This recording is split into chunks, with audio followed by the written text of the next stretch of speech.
Hey guys, this is Chef Lachelle. I'm here with The Good Acre. We're creating these videos in partnership with Renewing the Countryside to really bring you all some highlights around how you can improve, how you can create, initiate, and develop your own farm to school programs in your schools. So today we're going to cover 4 topics. One is how to equip your kitchen for safety and efficiency and set you up for success. 2 is talking about cooking techniques and tips for building flavors and textures that students are going to love. 3, talking about what kitchen tools and equipment are going to help you execute different cooking techniques in large batches to feed your student population. And 4, how to create great recipes for delivering balanced meals for your students that they'll keep coming back for more. It's really a lot of work to work in a kitchen, so how we can set ourselves up for success is important. I have my awesome kitchen assistant here, T. She's gonna help demonstrate some knife skills for you. But before we get into that, I wanna talk about kitchen safety as a whole. You know, there's a lot of hazards in the kitchen. There's hot stuff, there's sharp stuff, there's spills, there's people moving around. And so you have to be really aware of your surroundings. You really have to think about the kitchen terms that we use to let people know what we're doing. You know, I'm behind you, T. If you have something sharp, we say sharp. If you're coming around a corner, we say corner. If you're opening an oven, we say oven. You know, just different ways that we can let our team in the kitchen know, you know, if there's a hazard or something that they need to be aware of. Another part of kitchen safety is really thinking about knife skills and how we go about cutting, because that's probably one of the number one ways that people get injured in the kitchen is with knife cuts. But as much as we can prevent that as possible, the best, right? So T, you want to show us how we're going to cut up this zucchini? First of all, we're going to talk about how we anchor our cutting board, right? So this cutting board has these cool rubber pieces on it so that it keeps the cutting board from sliding. Some people might put an anchor underneath the cutting board, such as a cloth that's damp. And so the next thing that you need to think about is the safety of whoever's eating the food, right? So you see T put her gloves on to make sure that we're protecting the food from cross-contamination. Of course, she washed her hands as well. First, before you even get to holding the knife, make sure that you're using the proper knife for the job. So Chef T has chosen the chef knife, which is perfect for cutting zucchini. When it comes to cutting, we're going to talk about how you actually hold the knife, right? So making sure that you're holding it firmly in your hand, closest to the blade as possible, so you have the most control over the knife. Also, when you're cutting, you want to make sure that you keep the tip down and that you're using a rocking motion when you're cutting down on your product. And how she's holding her other hand, doing what we call the claw. So she's keeping her fingers back. So T has cut off the tips of the zucchini, keeping the food as even as possible so that each slice creates consistent, uniform cuts for even cooking. We want to choose the right knife. We want to anchor our cutting board. We want to make sure that we're gripping it correctly and protecting our hands and the food from any sort of unsafe situations. Another important point to think about when you're in the kitchen is understanding and following recipes.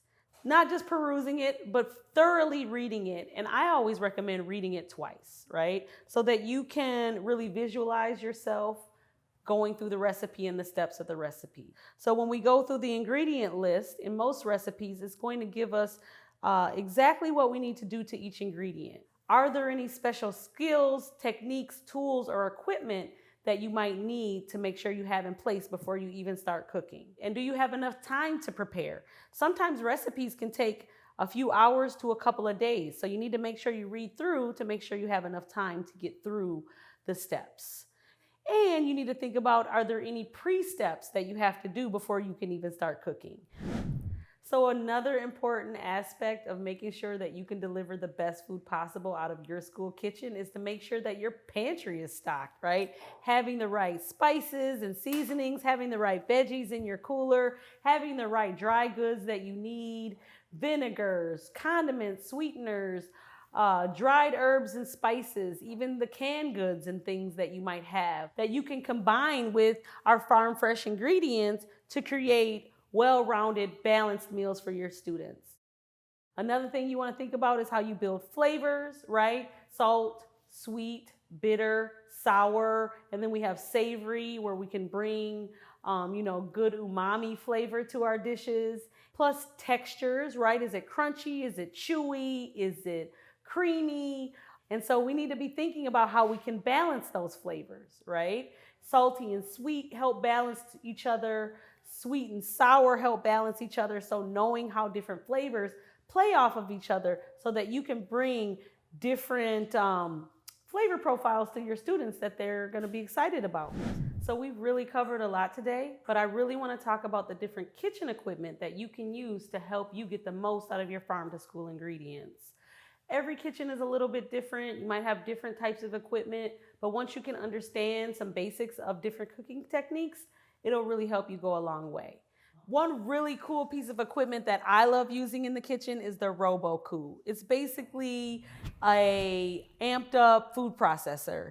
You can do a lot in this bowl. You can blend, you can make pastes and purees, you can grate, you can slice, you can dice in this. So there's a lot that this machine can do. There's some safety features to it, ultimately of the base and the bowl and the blades and the attachments and how they go, but it really is set up for you to do a lot of production in your kitchen safely, okay? Another great piece of equipment that I love to use in the kitchen is the combi or combination oven. It allows you to do moist and dry heat cooking techniques, and you can use them in combination with each other or separately. And now the machines are so technologically advanced that you can input recipes that it'll save and store. You can even program them to start and stop cooking on a schedule that you like. There are a lot of different techniques that you can utilize with your combination oven. Broiling, steaming, braising, and roasting are just a few. Some of them even have grilling and smoking techniques. So there's a lot of different flavors and, again, textures that you can utilize. Another traditional piece of equipment that you might see in a school kitchen is what we call a convection oven. And those are really an oven that allows us to cook things more efficiently and have more even cooking, because in addition to the heat source, the oven has a fan in the back to help evenly distribute the air in the oven. So the convection oven will allow you to do more efficient cooking on a larger scale, which is going to be great for you, your staff, and ultimately your students, right? Another piece of equipment that is great for large batch cooking in schools is the tilt skillet.